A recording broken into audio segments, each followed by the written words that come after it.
Okay, looks like we are now recording. Okay, good afternoon, everyone. Welcome to April's CAO update call. We are glad you could join. Appreciate you taking time out of your busy day to join this update call. We've got several things to share, and I want to see if Dr. Gold is on. She will be joining us, so as soon as she joins, we'll pause and recognize her. But again, glad to have you. Thank you again. Make sure you're muting yourself as you join the call. And we're going to jump right in because we've got, like I said, several things to share for the April update. So the things that we have on our agenda for you today include some information about mental health first aid. We've got some updates from Dr. Bob.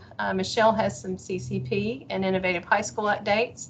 Dina will be sharing some programs, updates, and reminders, and then I have some additional updates and information to share as well. So with that, I'm going to pass it to my friend and colleague, Dr. Kelly. Well, thank you, Dr. Eads. I appreciate that. And it's good to see everybody here virtually this afternoon. Just as a refresher on the mental health first aid, to give a little bit of history, in partnership between the State Board of Community College and some reserve funds that they had, and then with the President's Association, the Mental Health and Safety Committee, the two came together and developed a project to provide training for instructors across the state to instruct the course Mental Health First Aid. This is based upon the National Council for Behavioral Health. The initial thinking when we were dealing with this idea and rolling this out for the training of those instructors were that we wanted these instructors to be able to provide as a professional development the mental health first aid course for faculty, staff, and then maybe even student leaders on your campus as well. Once we started delving into this, working with Nate Humphrey on the workforce continuing education side, we thought that there may be a need for this mental health first aid course in the community and business and industry as well, and maybe in your public school system. So Nate's team developed a workforce continuing education course to where the mental health first aid content could be delivered through that course to your community. And we're hoping that this will give you another venue to serve your business and industry and community with the mental health first aid class. The instructor training, we're 2/3 of the way done. The third course is in the month of June, and we will have those instructor trainings completed at that time. We are planning to have a webinar probably the end of June to talk with all the instructors who've been trained about how they plan to deliver the professional development on their campus and whether or not their campus thinks that they may want to also utilize the workforce continuing education course as well. So thank you. I'd be happy to answer any questions that you might have about that. I just wanted to make sure we pointed out this new course that was just approved by the state. Thank you, JW. Are there any questions for JW about the mental health first aid course? All right. Well, if you think of something that you have a question about for this one, send it to Dr. Kelly. Thank you. Okay. Thank you, Dr. That before we move forward, I see that Dr. Gold has joined us. So Dr. Gold, I want to recognize you and give you a chance to speak to the group. Well, thank you, Dr. Eads.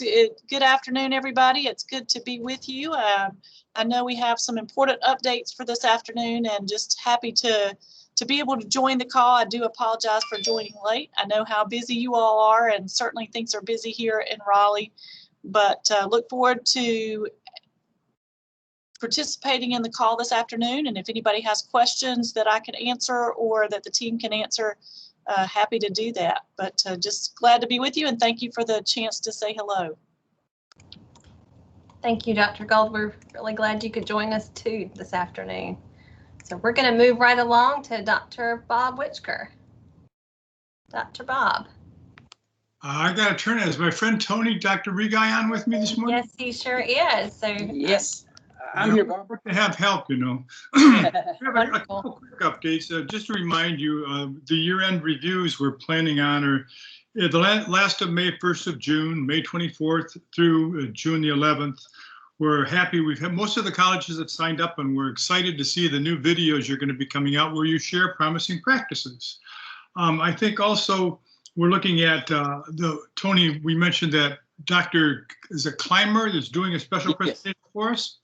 Yes, it's Dr. Amy Clymer. She will be here with us from June 1st to the 30th, conducting a training that is to show folks how to make their virtual presentations come alive. I think it's called presentations pop, isn't it? I wouldn't use that. Yeah, exactly right. Make them pop. And also, this is the time of year when you can be working with Tony and Patty as you're writing your plans. You know, different this year than the other year. You're using the comprehensive local needs assessments, and we'll be glad to help you. We've had several meetings on that, and we'll be getting more materials out. But it's actually where you use the funds, the Perkins funds, to enhance your technical programs in areas where you and your stakeholders have identified the gaps. And that kind of brings me on to the next point that I have. And I don't know if you have that online there, you can see it or not. But we just came across a very interesting report on engaging employers in colleges. And I'd just like to share just a few of those little topics with you as we go on. One was when they were asked what motivated your company to engage with a community college. Companies said that, you know, they were looking for skilled technicians. We always hear that. But Tony, what were some of the other ones that they said about engaging with community colleges? Well, Bob, you know, that was the number one reason, was provide a skilled workforce, but not far behind that was once they received graduates from the community college, they had a low turnover rate, and they had a positive track record for the success on the job through developing the relationships and great employees that they got from the community college. You know, so once they did engage, then they asked, well, why did you maintain this relationship? And they said, we did that because college personnel have sought to understand our company's employment needs. And they also looked at the college actually provides us opportunities for our current workforce to upgrade their skills. They had a few other thoughts too, Tony. Yeah, they really enjoyed the fact that the colleges were able to keep pace with the changing technology. They were very surprised that as they would come to the college with a new idea or a new piece of machinery, the college would often say, you know, we already have that, and we're training our students on that particular piece already. They liked the fact that the company was provided with success with really good job applicants, and they really enjoyed serving on the advisory committees as long as those advisory committees were functional and useful and accepted the input that the employers had. You know, Tony, as we move on, you know, we always have encouraged our colleges to engage with employers. We've always talked employer engagement. But I think we've come across a very unique model here. And the third thing that they talked about was, what did they see the return on investment for working with colleges? And they cited 75% of the employers that responded said we had increased worker productivity because of our engagement with the colleges, and we had reduced employee turnover, probably because they were able to take courses. Were there any other thoughts in that area, Tony? Yeah, what they were really taken with was the fact that the cost savings and the increased revenue once the employees increased their productivity, and then it reduced their on-the-job training time. The students would graduate from the college and into the workforce, and their OJT time was significantly reduced, and it really helped the companies in their first hire expenses.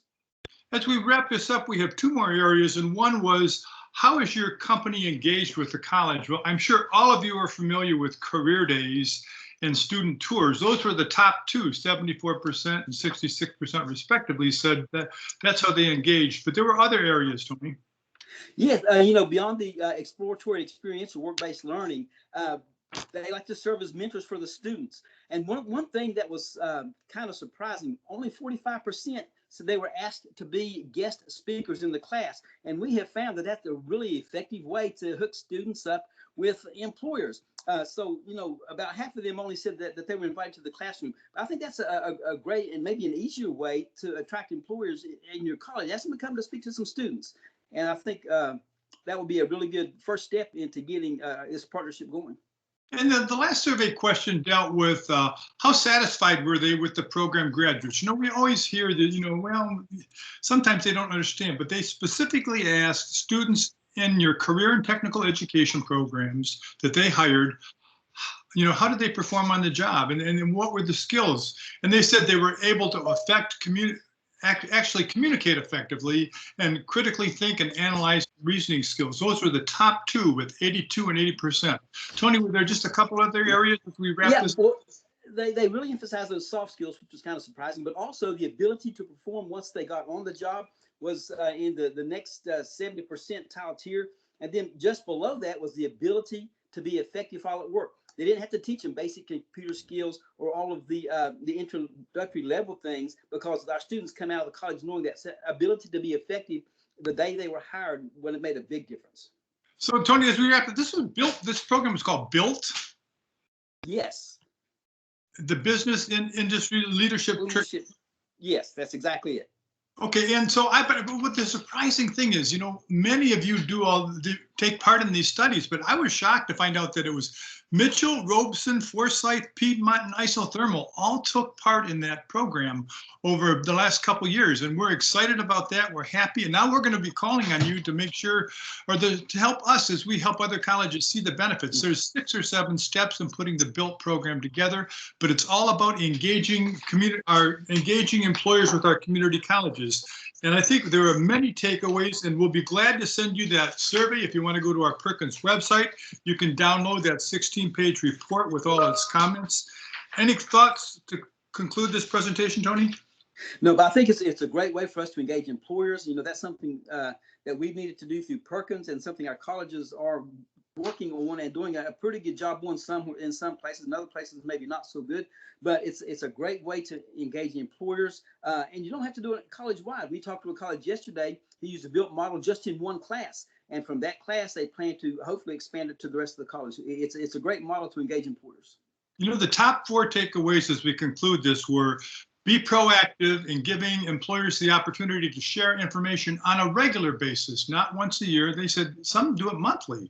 Invite employers to strengthen their engagement with your college programs, invite them in to be part of your programs, jumpstart your program advisory committees. I think, you know, the college that talked to us yesterday said, you know, they were a little concerned that the employers were going to come in and take over, but there was a great sense of collegiality when they reached out and engaged employers on a more regular basis.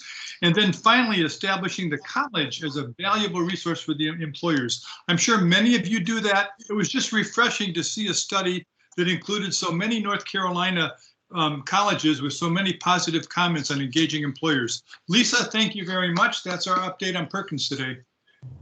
Thank you, Bob. And just to recognize, we've got a comment in the chat from Dr. Reese from Mitchell. So she says they have been actively involved in that, and it's a great project. So thank you very much. That's always good to see North Carolina well represented. So with that, I'm going to pass it off to Miss Michelle Lair. Good afternoon, Michelle.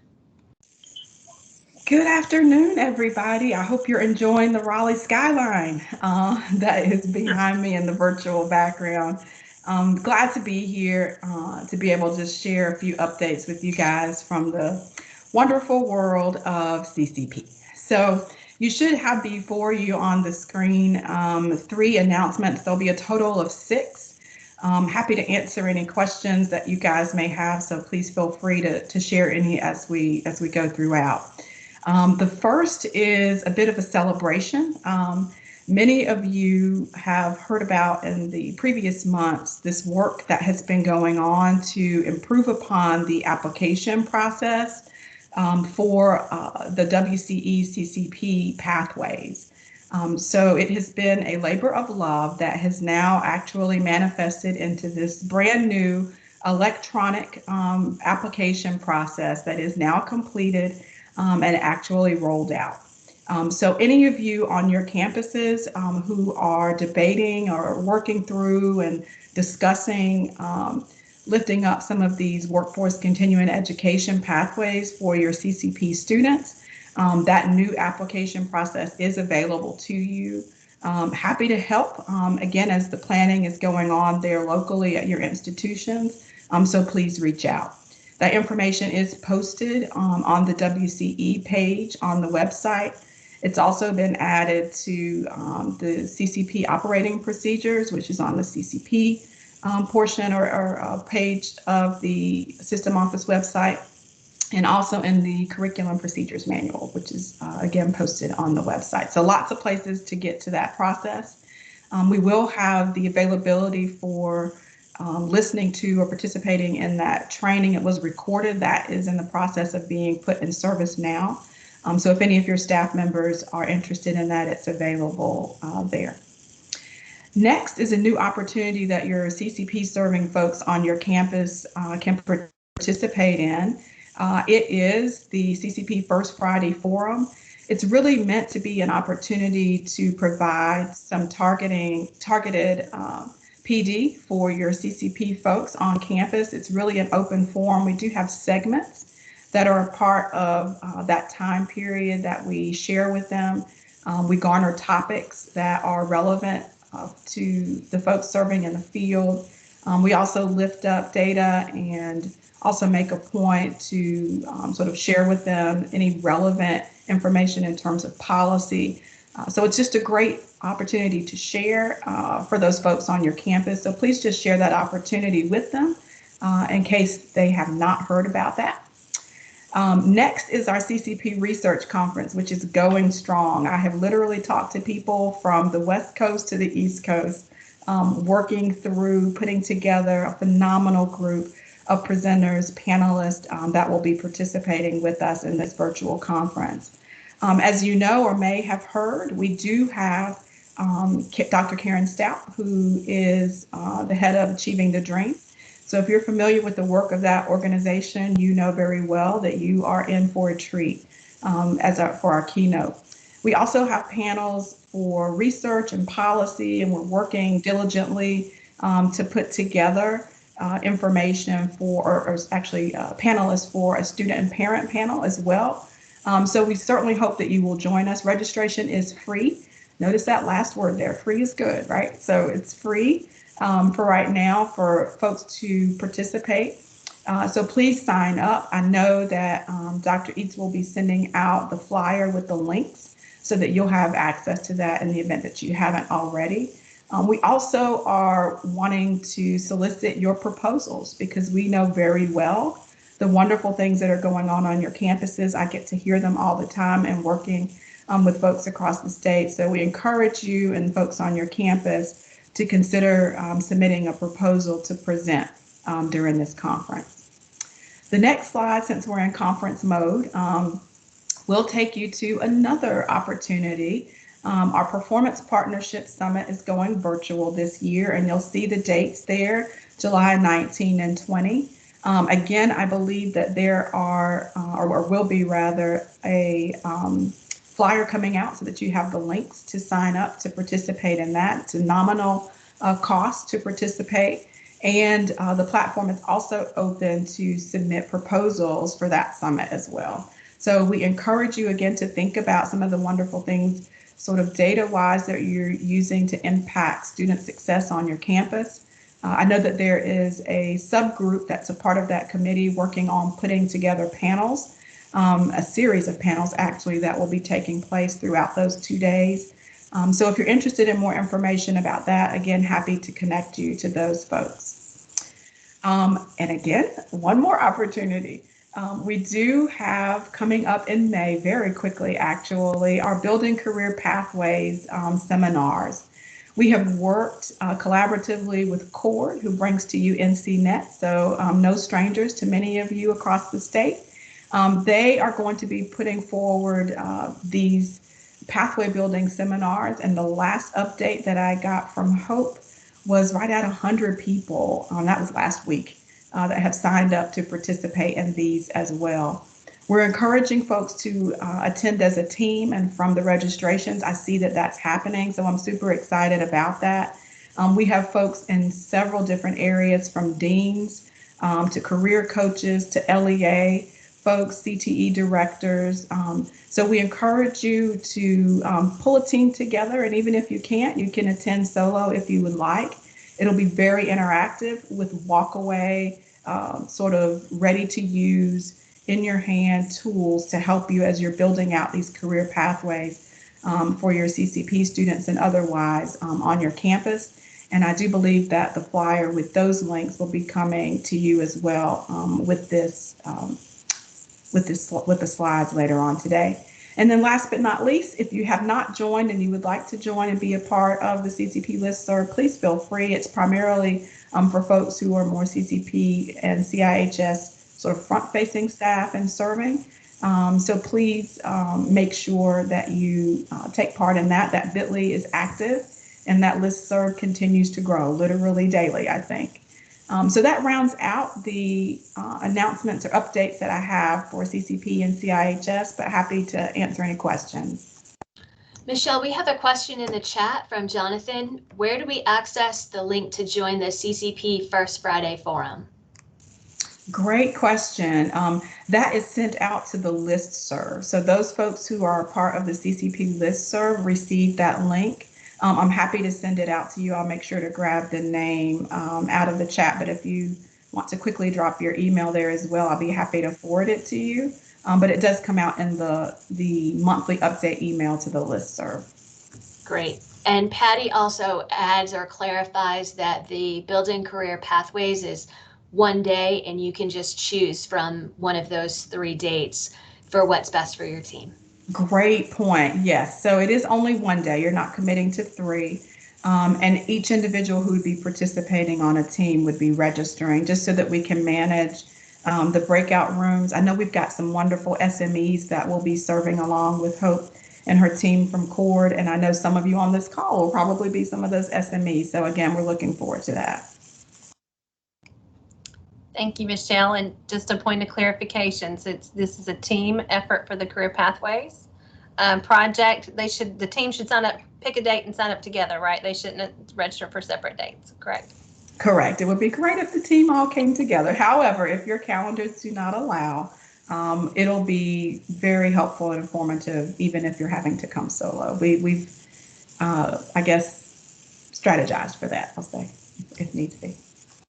Wonderful. And you've got a volunteer, Dr. Reese. She's a healthcare SME, so she is willing to help if you would like her to do so.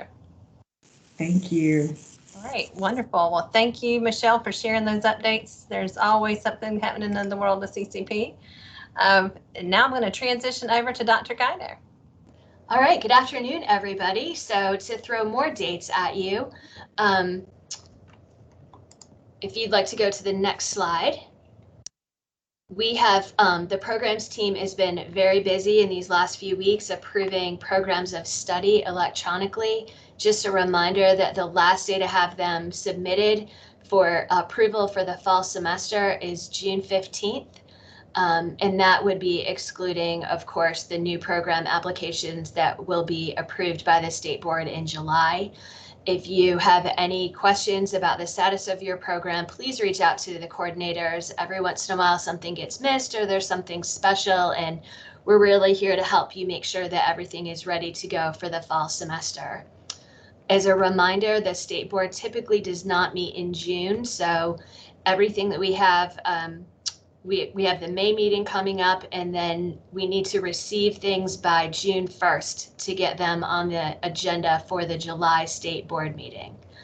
So if you're thinking about something, if you've got something in the works, please work with your coordinator on getting that in so that we don't have to go back and forth with the colleges. We want to make sure that we've got a complete application and work with you so that when it's submitted, you have peace of mind that it will be put on the agenda just as soon as we can get it there.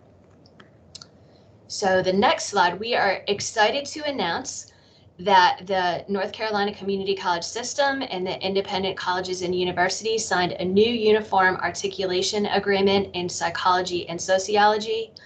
And this includes specific pre-major courses for a BA in psychology, a BS in psychology, and a BS and a BA in sociology. So all of the community colleges are included in this agreement, and there will be a similar agreement in process with the UNC system. A copy of the agreement for the psychology and sociology will be on our website. That's forthcoming. Dina, just a point of clarification, that psych and soc is specific to the to the independent. Independent. Yes, so we are not anticipating at this time a similar agreement with Okay. UNC. It would fall under the CAA at this point. Okay.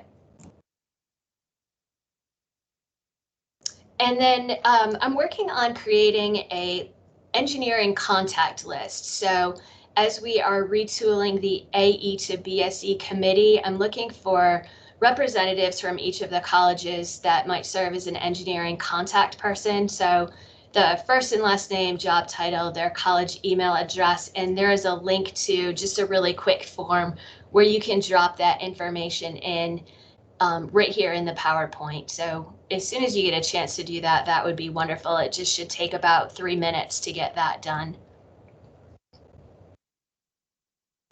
And then just wanted to give an update about teacher prep. After the May State Board meeting, 50 of the 58 community colleges will be approved to offer. If there is a college that has been offering the teacher prep programs for a while and are feeling really confident about what they're doing, if you want to contact me, we've got some colleges that are new and are looking for someone to partner with, and then we'll do something more formal after this cycle is completed. But in the short term, if someone feels really strong and they're really excited about what they're doing at their college, if you could just contact me, I'd really appreciate it. And then we finally made a technical edit in colleagues. So the teacher prep programs of studies are passing now, where before we had error messages where those EDU courses kind of flagged as an error message. That is not happening anymore. So from this point forward, courses, the POS that is compared to standard should pass. And if it doesn't pass, you might want to look at what that error is and see if it's something that's fixable. And again, I'm happy to work with you or your college representative to tweak that and get it right so it's passing on that first try. So any questions about that, I'm happy to answer. I'm working with colleges frequently to answer questions and make sure as it's the first time they're being put in that we're getting it the way that you want it. Thank you, Dina. And just to highlight what you had on the previous slide about the articulation, the teacher prep articulation with UNC is in progress. So yes, okay, thank you. Thank you. All right, we've got some additional teacher prep updates. Y'all know there's a lot going on in the state right now around teacher preparation, and we felt like it might be helpful for you to have links to some other projects that we're involved in. So the first link that you have on your screen is the Human Capital Roundtable with SREB. That work has been going on for a couple of years, and now we're in the phase of sharing the proposed changes. And when I say proposed changes, there is a lot of work going on around teacher licensure and the structure of what's in North Carolina. So the Human Capital Roundtable had members, of course, from our office, UNC, the independents, DPI, and other external stakeholders like the Belt Foundation, who came together to reimagine what teacher licensure might look like in the state should we make some significant changes to how folks can get access to teacher education programs as well as move through their career in a process that gives them a chance to advance without leaving the classroom. So if you're interested in learning about that, there's a link to that information here on this slide. Also thought it might be helpful for you to see that work being shared. I've provided a link to one of the subcommittees for PEPC. They are the group that governs licensure in the state. Again, was also involved in the SREB work. And so I've provided for you a link to the presentation where they have really laid out very nicely what is being proposed. And of course, this is right now a draft. It's out there for public comment and feedback. So if you have any thoughts about the SREB proposal, and again, the work of the Human Capital Roundtable, which I'm a part of, along with my colleagues and counterparts in education, we would certainly welcome that feedback. And I think that link's a couple hours long. It's a very interesting dialogue between the State Board of Education and members of the community and subcommittee. The second thing I wanted to share with you, Best NC has a new website called Teach NC, and we have presence on that site with our teacher preparation programs. Of course, we'll be updating that as our articulation agreements are being implemented. And something that is coming but not released yet is a STRIDE action plan, which is an acronym that is focused around teacher recruitment, and Best NC has been again involved with that work, bringing in stakeholders from the field of education to focus on recruiting teachers into the pipeline. And then lastly, just another reminder that we are continuing to be engaged with the DRIVE Task Force, which is focused on supporting teacher preparation and diversity. A lot of exciting work happening there, and you can see if you click on these links that a lot of this work has a lot of the same people, which is nice because we're all speaking the same language and moving in the same direction. So some exciting things happening in teacher preparation in addition to our own degree programs. Other updates and just FYI for just a heads up, wanted to let you know that a couple of numbered memos will be coming out soon. The spring CCRC action numbered memo from the February 25th meeting will be coming out, and an update to the Math 271 direct placement policy. So I want to give a shout out to Jonathan Loss, who's on this call, and his work leading that placement team to get feedback from you all, from your colleges concerning data and use of the different placement options. So we're excited to have that coming to you shortly. And then lastly, just a heads up, you'll hear more about this on Dr. Gold's quarterly update call, but just wanted to let you know we are in the process of implementation for the credit for prior learning work. We're working on, of course, the procedures manual, but a component of that is transcript policies and procedures. So we're going to be sending a request for your feedback. We've been working with Sonia Bartley and a subgroup of registrars to develop some standardized coding processes for credit for prior learning. So we are going to request that feedback from you all, as well as our student development counterparts, including the greater group of registrars. And thank you, Dr. Kelly, for volunteering to lead that effort. So just be on the lookout for that. So I'm going to pause. I see we've got a question in the chat. With ECU will be part of the UNC agreement. So that it's going to be interesting once we get that in place to see how that message is communicated. Dr. Gold, do you want to share any thoughts around our progress and work with our UNC partners?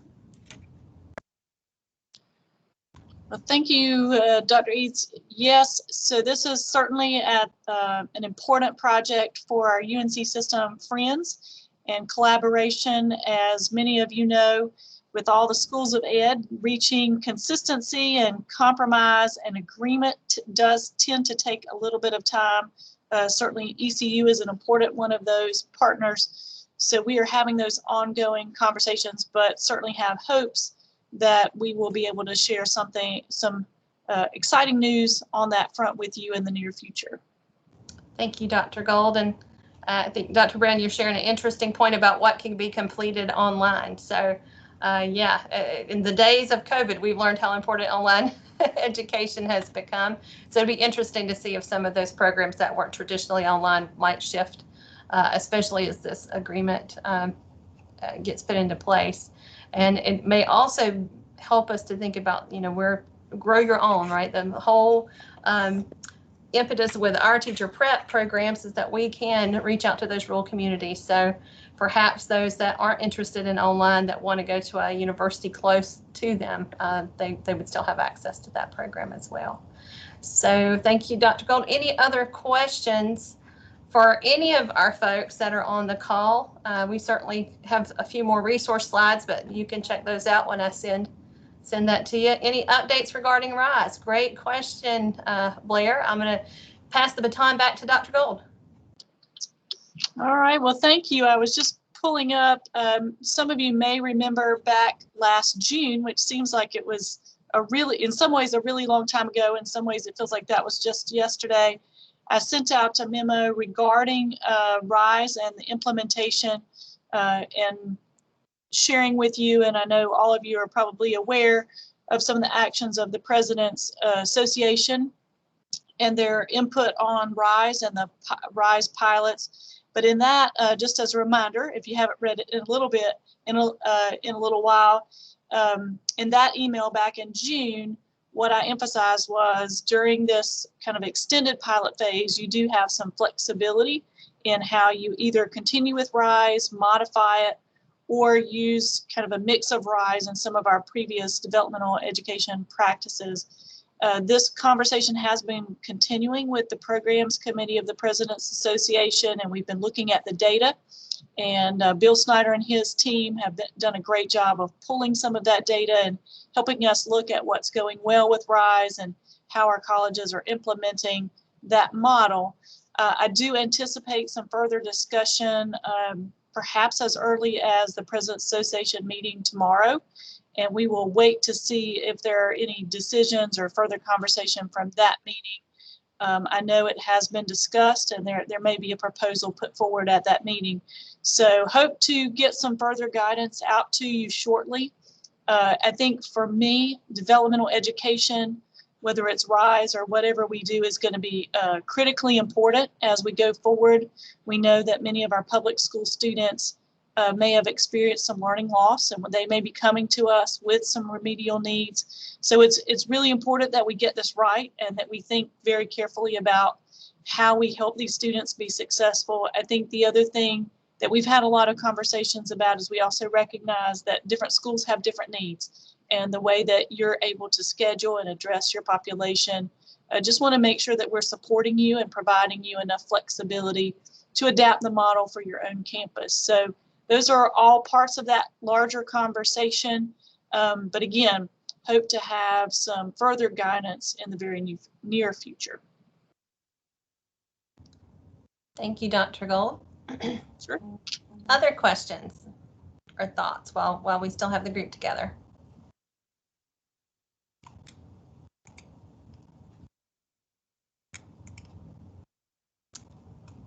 Okay, well, with that, this will conclude the meeting. I will be sending out the slides along with some flyers that Michelle mentioned for professional development opportunities. And don't forget to click on the survey for the AE contact list that Dina mentioned. That will be super helpful to get that back to us as well.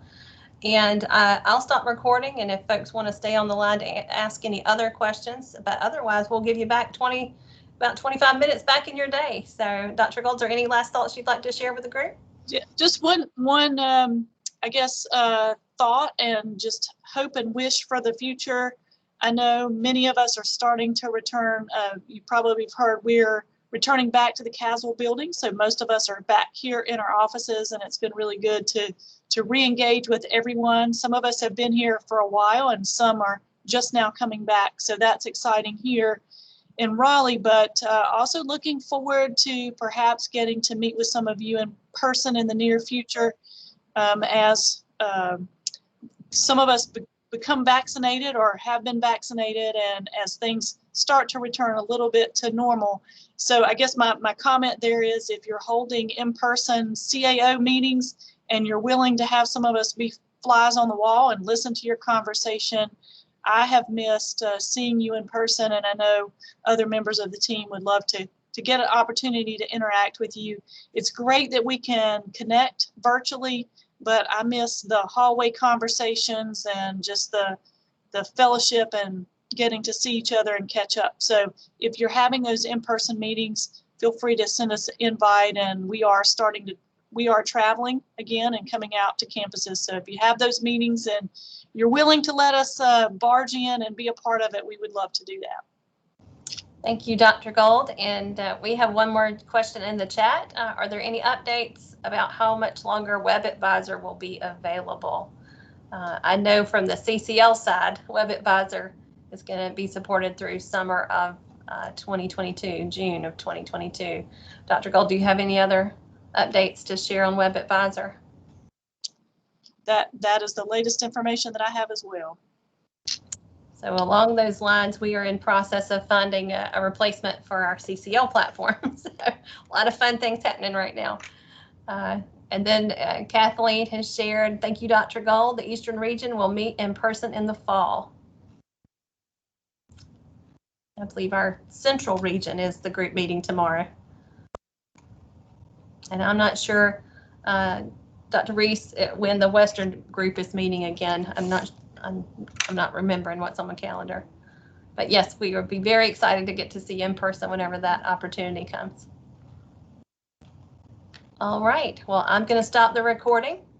Again, thank you for joining us, and we'll stick around, a few of us on the call, if you have other questions.